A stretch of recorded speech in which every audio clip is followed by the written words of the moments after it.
Boris. I'm real happy to bring Boris back here at FX Flow. So Boris, I'm going to make you the presenter and looking forward to having a conversation with you after this week in FX. Hey, Welcome Boris. back, Boris. Welcome back, buddy. Hey guys, how's everybody doing? Good, Boris. Thanks for coming back to F.A.C.E. I know you've had a paradigm shift and you have a newfound passion with machines. Yeah, although it's definitely testing my my resolve. Yeah? Okay, good. All right, I want to get to that. That's going to be interesting because that's a big paradigm shift for you, because I always really respect your opinions and the things that you say on CNBC. So why don't we just start off with some kind of CNBC type views and commentary about the strength that we've had in the dollar this week, Boris. A lot of people turned bearish a dollar after the Fed. They thought it was a green light for dollar weakness. They're being squeezed out of these positions. Your view on the dollar, is this the beginning of something bigger that's happening, and perhaps the dollar has a shot to make new highs on the Dixie? What do you think? Well, let's take a look at DXY, right? Okay.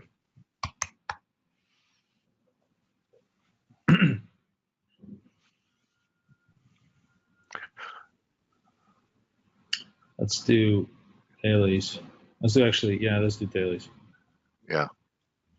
I mean, technically, the dollar index looks bullish to a point.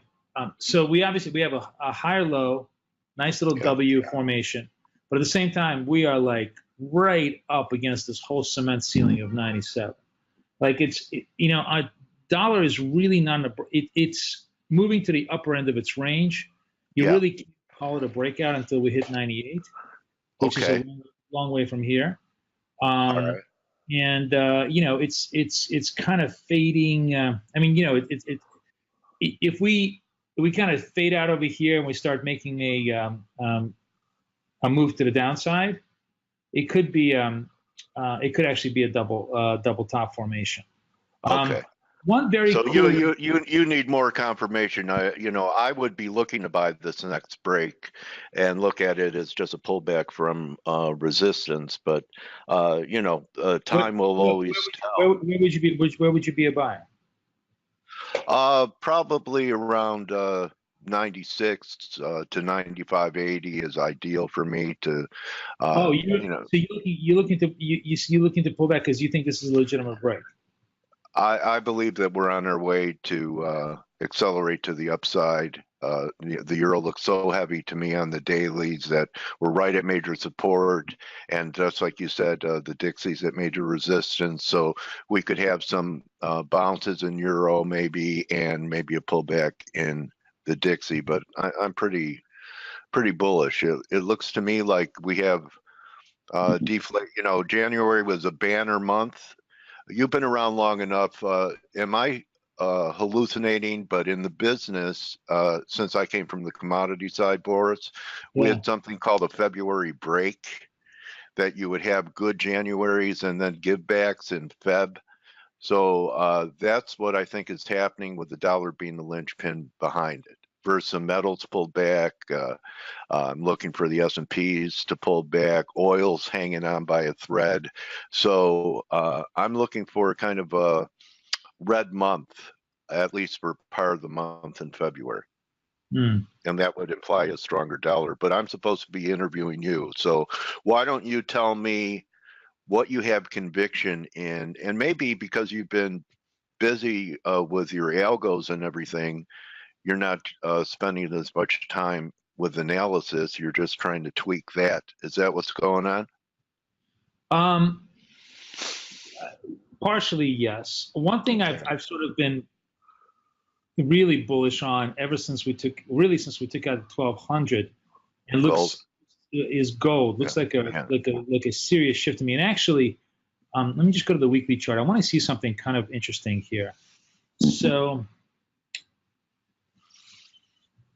And 1360 is a big resistance. Yeah. I want to see something interesting here. This is a picture. So this is 24. This was 33. Okay, so I'm going to give everybody in the room a little freebie idea that could really help you figure out trend shift. So this is a weekly chart of gold, right? Right. If you this was no, this is August. This is weekly, so this is really far away. But anyways, this is August. Yeah, that was a crash to 1160.65. Right. You know, it was unusual, Boris. Yeah. That day, the low was made in Asia. Right. Okay. Yeah, wild day. That is a wild day. Yeah. So what I kind of wanted to show you here, and this is a really interesting analytical process. It works on any time frame, but obviously I'm looking at a much longer time frame here on the weekly. I call this kind of a trend shift time frame. And basically, what you do is you look at the RSI. The RSI here is 24. Obviously, when you're looking for a shift from negative to positive, you want the RSI to be like 40 or below. You know, the whole process to start when the RSI is 40 or below. When you're looking to shift to be from positive to negative, you want the RSI to be 60 or higher. So obviously, you know, we're 24. But here's the key thing. Where you get a very good clean signal of a trend shift is if there is an 8 or 9 point shift in the RSI on the next candle. So here's 24, here's 33, right? That is a that is a very big. It's a 9 point shift. That's a significant. So nine is a what was the number? Bigger than 6? Bigger than 8 is bigger than 8. Bigger than 8 is very significant signal of a shift. That's a pearl that I've never heard of. But yeah, it's actually something that I'm working on as a possible new algo for us. And you could see a lot of this stuff on the chart. So here's 70. The next shift, well, this is not quite 8, so it doesn't quite give it to you. Here's 59, doesn't quite give it to you. 53, no. Yeah, I'm looking at the 67, 60. Yeah, gold. The other thing is the RSI shift that I was looking at, and this is obviously weekly, which is where you really, I mean, to get the signal on the weekly, you really need a massive change in tone. On the weekly, you probably could temper it down to even 6, like a 6 on a weekly. That is a shift of 6 one way or the other. Especially if you're at the high, if you're at the highs and you have a -6, or if you're at the lows and you have a +6. Those are really interesting turns of trade in the instrument. So right now, we're obviously in an uptrend in gold. I'm still very bullish on this, but very extended. Like really, the one thing that bothers me whenever I look at big trend moves, whenever you get so far away from the moving average, inevitably, you're going to pull back, and a lot of times you could correct even more. So this may speak to your idea that dollars is ready to break out, because dollar and gold are very inversely correlated. If gold comes down to gold essentially is going to come down if dollar goes up, I think. And so you could see if gold naturally here could go to 1275 with the moving average probably moving up around 1260. So some corrective move here. And what will give you like a lot of is if we had a 6-point move back down from the current RSI reading. Correct. Which we haven't had yet. Yeah. Right? Yeah, exactly. Okay. So let me just look at dollar on the weeklies here. And you may be right. I mean, the weekly is a really nice. The weekly is a nice big shift here. We're coming from 49 to we're making like a 6-point shift on the dollar index here. So a weekly signal, which is always the longer the time frame, the better the signal, because the rarer the signal, the better the signal, right? That's a pretty meaningful move here. Like here's 51 to 57. It's a big shift, and it was a tell that there was going to be continuation of the dollar index. So you may be right. So we're getting that this week. Pretty, I mean, it's 6 up days in a row. It shows a lot of strength. I may not get the pullback I want. Although today may be, we'll have to see. Today may be a little bit of a corrective day. We'll see, because we're coming off the highs. I mean, if we come back and retake the highs, they'll be super bullish. If the dollar index comes back, through the highs today of basically 96.70. If we take that out by the end of the day, that's a massively bullish move. But we're stretched all the way over from the dailies to the weeklies, so it could be a little bit corrected. Let me see on the hour chart. Take a look at this. Yeah, and then I'd go ahead. So this is a good example. This is a good example of what, so let me show you just sort of my latest toy of trade. So you want to trade short term, right? And I don't trade the dollar index because obviously it's a synthetic instrument that only futures traders trade. But in spot we're trading direct instruments. But here's a good example of the kind of trend shift that I like. So you have 80, which is super oversold. This is the hourly, right? And the RSI here drops 17 points. I mean, that's that is a glaring signal that the dollar index is coming in, right? And so the way I like to trade this, by the way, so I always like to trade it with always a little bit on a retrace. Now, I can't make up a rule for dollar index because I don't really know it, but on the hourlies with currencies, I like to basically whatever is the low, the closing of the shift candle, I put my order short about 5 pips above, and and that would have taken me obviously into the trade. I already would be profitable in this trade, and this trade has at least a reasonable chance to break the SMA here. So we certainly can see 40, maybe even 35. So here's a good example of this kind of a trend shift dynamic that is playing out in real time. Yeah, I've never seen the RSI used that way, Boris, and that's a majority of my work is RSI. I call it the real simple implicator. That's really something I'm going to start paying attention to. Thank you for sharing that with us. So, what a great mentor you are, without even knowing it.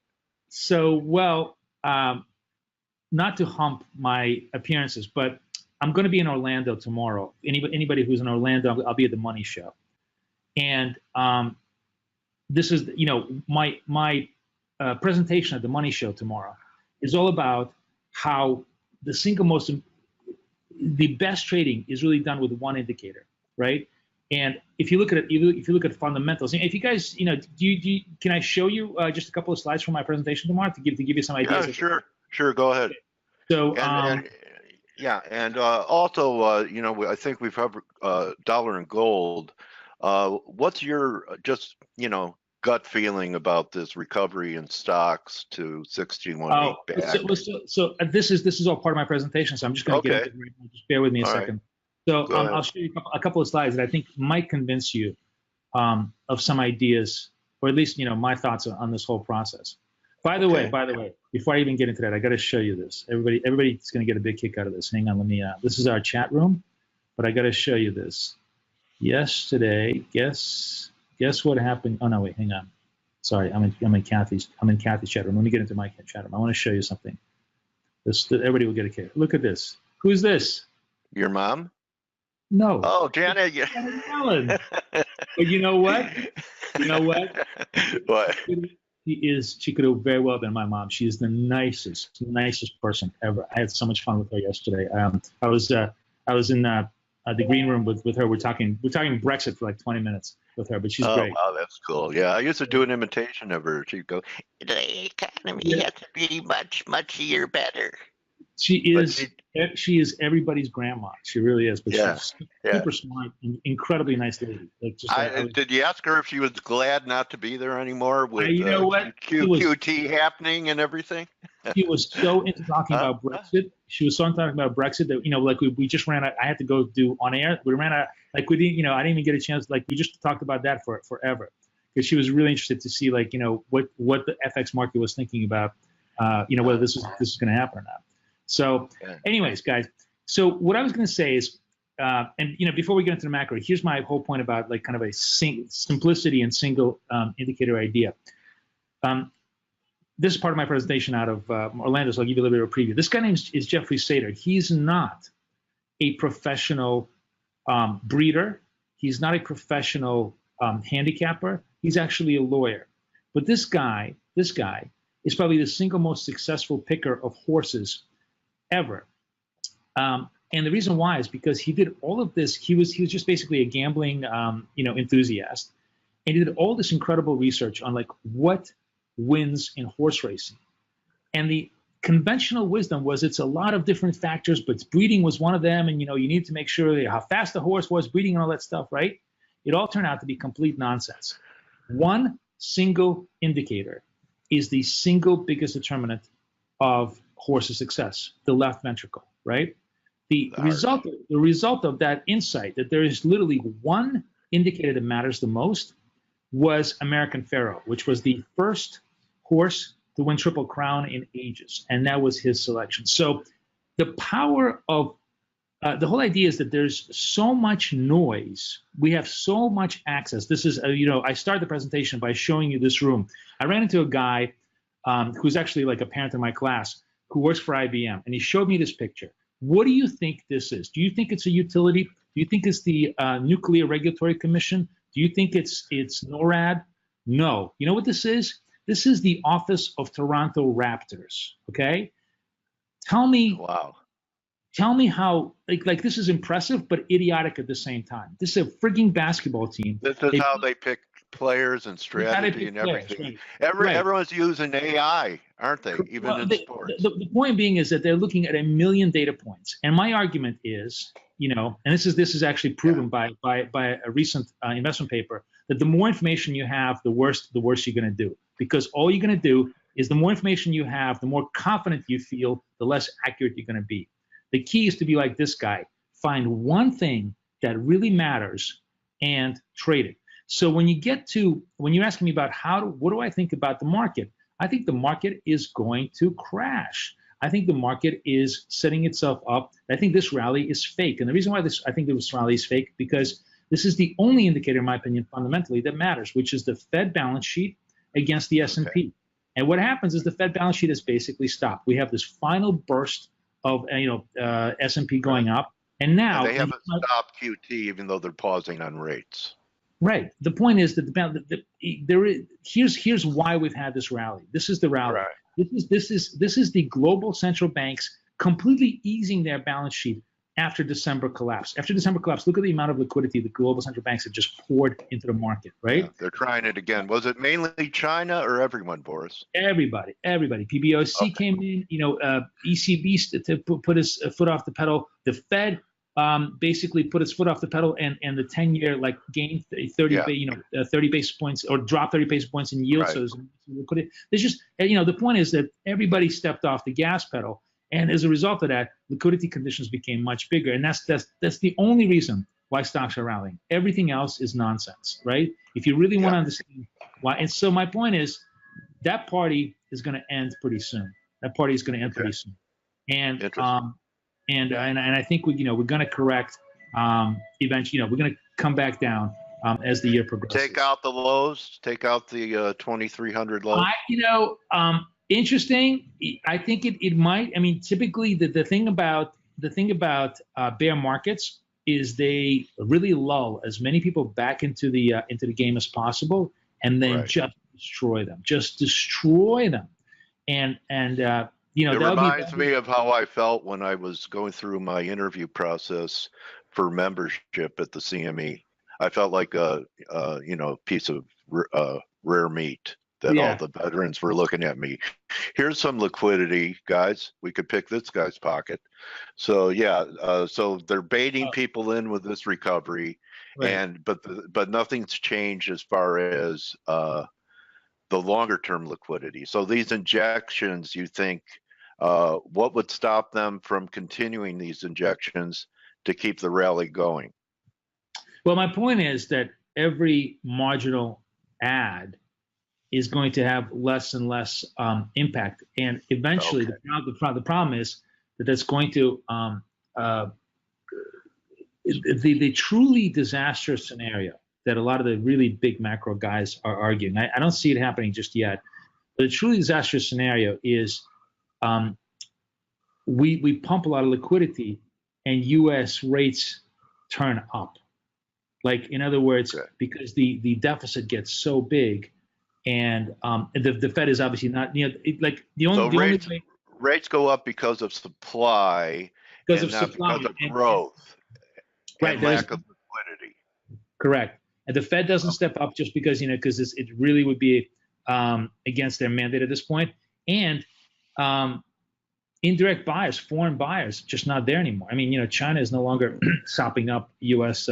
Treasuries. So It's interesting. I mean, I don't see the scenario as dangerous just yet. You clearly want, you want a couple of, sharp drops.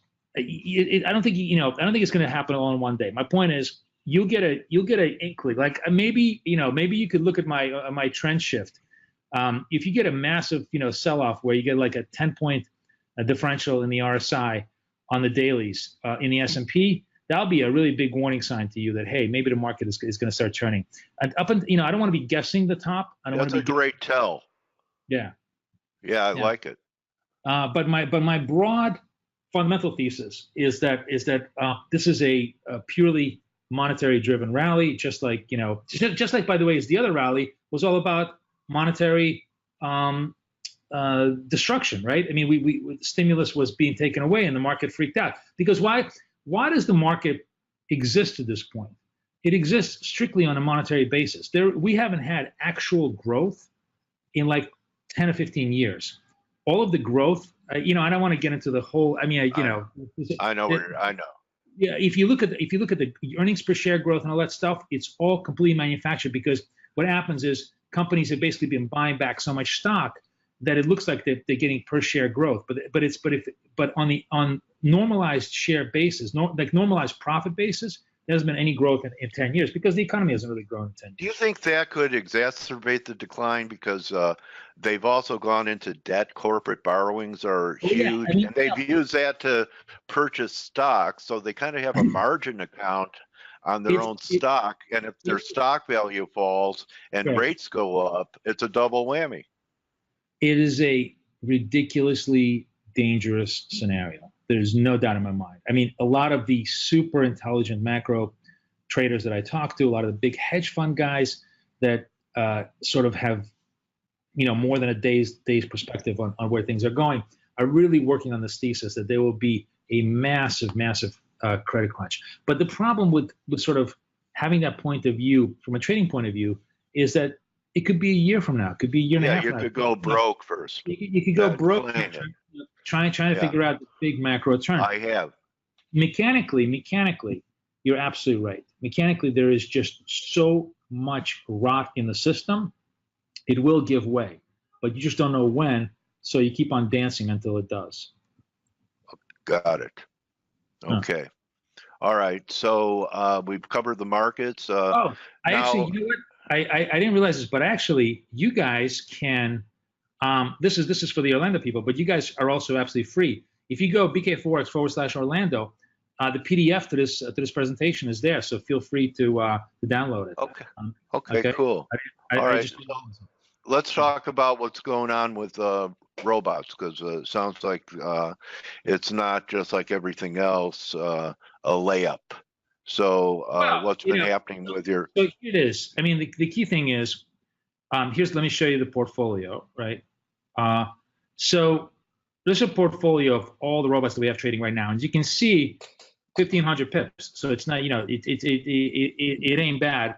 1.3.7 profit factor, but within that, within that structure, this is a problem child. this is really killing me today. My point is, this is interesting. If you look at robots as employees, right?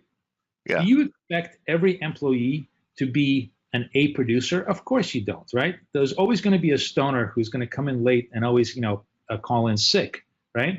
Your top 20% will do 80% of the business. And you know what? The Pareto principle, which is exactly what Dale is talking about, which is that in life, unfortunately, and we can get into the political discussion of why this is why we need socialism, because in life, in every aspect of natural habitat, 20% of all agents control 80% of all resources, always. And in fact, these days it's more like 90-10. I mean, the point is, it's highly skewed. I forget what the statistical term for it is, but it's just one tail is massively skewed to the other. And this is true in every thing in life you do. Here's a simple way to kind of this is kind of an interesting conversation. So allow me 5 minutes here to show you. So we're talking about a dollar index, right? So this is a 5-minute chart. This is a 5-minute chart, right? Let's actually, you know what? Let me go to like 15-minute chart. It's a little bit more visible, right? This is just a dollar index, but this is true for any currency pair, right? We have a 24-hour cycle of trading, right? Asia, Europe, North America. When does 80% of all price movement happen? 80% of all price movement in every single currency. Not even that. 80% US? of all price movement happens from 7 o'clock in the morning in the US till about 10, 11, right? 4 hours. 4 out of 24. What is that? I don't even know. 4 divided by 24. 75%. That's actually 84%. So 16%. 16% of all time. And this is guaranteed. Pick a day, pick a time, look at a chart. 80% of all movement is going to happen in that 16% of time frame.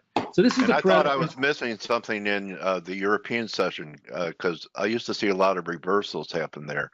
But this opens my eyes. I mean, we're in the right zone to trade. You are definitely in the right zone to trade. And and sometimes you can just sit here like I mean, look at dollar yen. This is the most mindingly boring currency ever. And let me go like on an hourly chart. I mean, this is a really horribly boring currency. But this is what? This is F.A.C.E, right? So this is F.A.C.E. So we had a big movement there. But generally, what you see here is dollar yen. This is hourly chart doing nothing. So this is I don't know what the hell this was. Doing nothing. And remember, so 7 to 10 is the most probable time, but occasionally, you may get some news and you get like an Asian movement, that is like a large point of view, and then it just dies. Like, the whole idea is that this big volatility candle is no more than 20% of the 24-hour time frame. Like, all action happens once. So there's a couple of interesting things to take away from that. First of all, you snooze, you lose, right? Why do most people miss their trades? Well, because if this is the 1 hour where everything moved and you weren't around, or you stepped away, or you missed it and your setup wasn't there, and then you spend the rest of the time just basically churning yourself away, right? Yeah. So that is just a clarion call to understand that you need to trade with a robot. But the other point of view is that nothing ever works 100%. Right? As a matter of fact, as you were saying, only 20% of your ideas are really going to be really that good. If you look at our portfolio, the performance of our portfolio, you see that most of these things are kind of barely. Some of them are doing okay, some of them are doing kind of crappy, and some of them are doing super well. Right?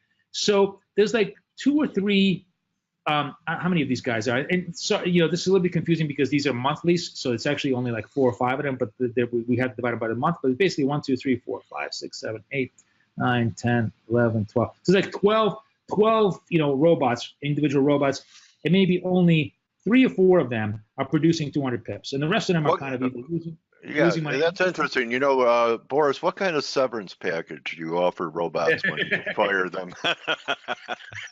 No super. No oil. No oil under their arms and joints. Okay. No so are you going to fire Power 1 hour Feb? You're going to fire that guy?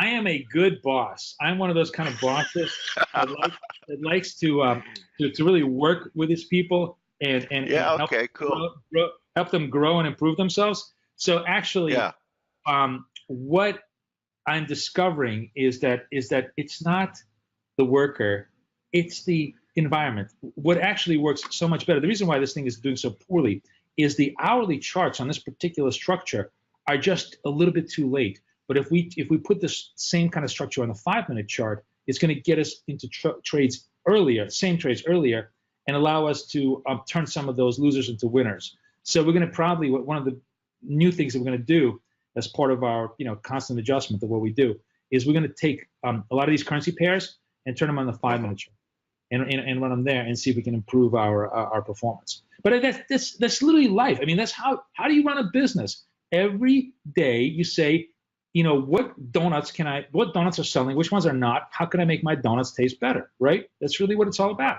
So and that is why, by the way, I'm such a skeptic of backtesting, because who cares that, chocolate glazed donut was a seller in 1988, right? Right now, Yeah. everybody's in the sugar-free diet. So what the hell does it matter that the chocolate glazed donut was, was a seller? Right now, everybody wants a muffin, or everybody wants a croissant, or whatever. Everybody wants a. So really, everything, life, trading, everything is a process that's ever changing that we have to adjust to, or And try and get ahead of it. It's always about tomorrow. It's never about yesterday. Yesterday is dead. All yesterday tells you is like, okay, these are kind of general principles of how people behave, but in order for me to really succeed, I got to figure out how I can take those principles and make them better tomorrow. That's my attitude towards backtesting. Okay, well, I tell you what, it was great hanging out with a philosopher and trader. Thank you very much. Boris, and if you want, you could show the money show slide and the best place for people to get a hold of you. And heard you had a great success with the MT4 Trader Fest. This was very, very good. We're definitely going to do another one, guys. So we already have a lot of interest for another one. So there'll be more stuff. But if you want to get all the free presentations and tools and everything else, and those of you who are listening to me right now and going, yeah, this sounds great. I have no idea how to run a robot. I have no idea what to do. I don't know how this can happen. So let's just actually, let me see.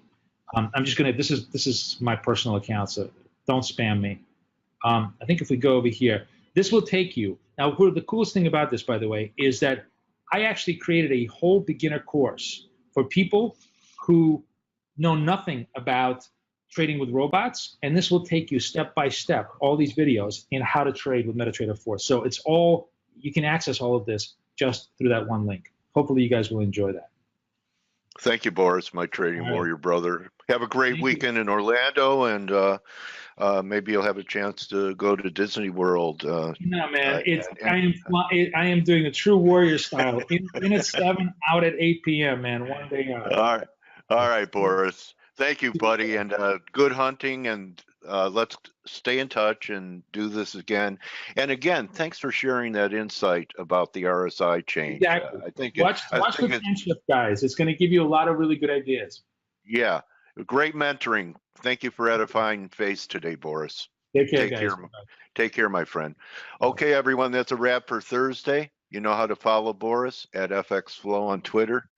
And with that being said, good hunting the rest of the day. Remember, don't just count your pips, count your blessings. And we'll see everyone to wrap up the market week on TGIF. You're welcome, Alina, Alan, Hamid. I'll see everyone later. Adios.